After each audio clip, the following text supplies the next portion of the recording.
រឿងស្រីមីយាដកខ្ញីមានបុរសម្នាក់និងស្រីម្នាក់ជាប្តីប្រពន្ធនៅក្នុងស្រុកមួយប្តីជាមនុស្សចិត្តត្រង់តែគ្មានប្រាជ្ញាឯនាងប្រពន្ធនោះជាស្រីចិត្តមិនត្រង់នឹងប្តីតែចេះមីយាច្រើន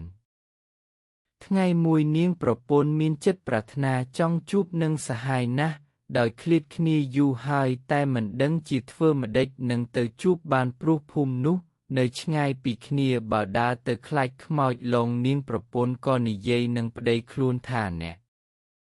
ល្ងាចនេះយើងគិតទៅរកទិញមាន់មួយមកធ្វើស៊ីបាយម្ដងអ្នកចង់ស៊ីទេប្តីតបវិញថាចង់ស៊ីដែរប្រពន្ធថាខ្ញុំចង់ស៊ីខួខ្ញីប្តីថាអញក៏ចង់ស៊ីខួខ្ញីដែរថាហើយក៏បបួលគ្នាចុះដើរទៅទិញមាន់អ្នកស្រុកនៅភូមិជិតផ្ទះសហាយនោះប្តីនិងប្រពន្ធបបួលគ្នាសួររកទិញគ្រប់តែផ្ទះនាងប្រពន្ធដើរបែកពីប្តីទៅជួបសហាយវានិយាយកិច្ចកលផ្សេងរួចមកជួបនឹងប្តីវិញហើយប្រាប់ប្តីថាអ្នកផ្ទះឯណោះគេមានមាន់លក់គេប្រាប់ខ្ញុំអំបញ្ញមិញប្តីព្រមទៅតាមប្រពន្ធប្រាប់ក៏ទិញបានមេមាន់មួយយួរត្រឡប់មកផ្ទះវិញពេលនោះជាពេលពន្ធប្រលប់ទៅដល់ពាក់កណ្ដាលផ្លូវស្រាប់តែនាងប្រពន្ធធ្វើមីយាគុកដើមទ្រូងហើយថា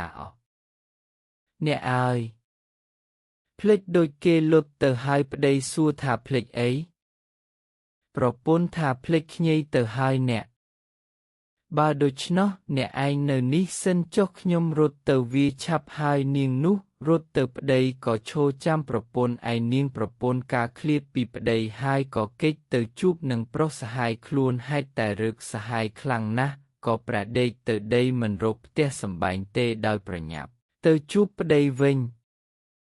ឯបុរសសហាយនោះក៏ទទួលភារៈនាងនោះទៅរួចនាងនោះយកខ្ញីពីសហាយហើយផ្ដាំថាល្ងាចនេះឲ្យអ្នកបងចាំមើលបើមានពេលស្រួលចូលទៅដេកម្ដងទៀតចុះនិយាយកិច្ចការសពគ្រប់ហើយនាងនោះក៏ត្រឡប់មកឯប្តីដើមវិញដីដែលព្រះដេកនោះក៏នៅជាប់នឹងខ្នងមិនទាន់បោះនៅឡើយព្រោះដើរមកដោយប្រញាប់លុះដើរមកដល់ប្តីខ្លួនហើយក៏សើចក្អាកក្អាយនិយាយទៅកាន់ប្តីថាបើអ្នកឃើញអំមិញប្រហែលជាសើចដាច់ខ្យល់ស្លាប់ហើយប្តីសួរថាសើចអីប្រពន្ធតបថាណែអ្នកមើលខ្នងខ្ញុំបោះឲ្យបន្តិចមកនឹងហើយខ្ញុំដកខ្ញីវារបូតដៃទាំងអស់ខ្ញុំដួលផ្ងាទៅក្រោយប៉ះជើងច្រោងបានជាដីប្រឡាក់ខ្នងខ្ញុំអស់ប្តីមិនដឹងក៏បោះខ្នងឲ្យប្រពន្ធទៅរួចហើយនាំគ្នាដើរទៅផ្ទះធ្វើបាយនឹងមាន់ស៊ីធ្វើរួចហើយពេលងឹតស៊ីបាយរួចប្រពន្ធនិយាយនឹងប្តីថាអ្នក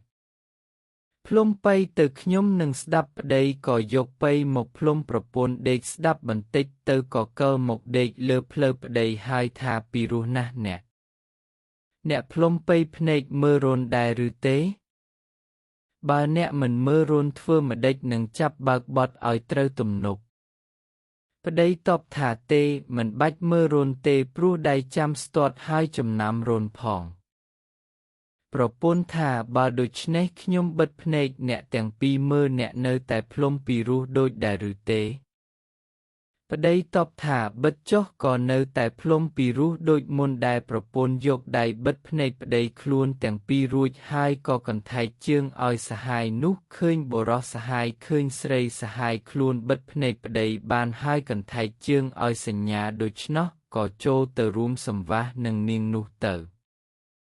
លុះសហាយនោះថយចេញទើបប្រពន្ធលែងបិទភ្នែកប្តីនាងក៏មិនអាចដឹងដល់កិច្ចការនោះឡើយព្រោះហេតុនេះបានជាមានពាក្យបុរាណថាមីយាដកខ្ញីមានទាំងទំនុកច្រៀងផងថា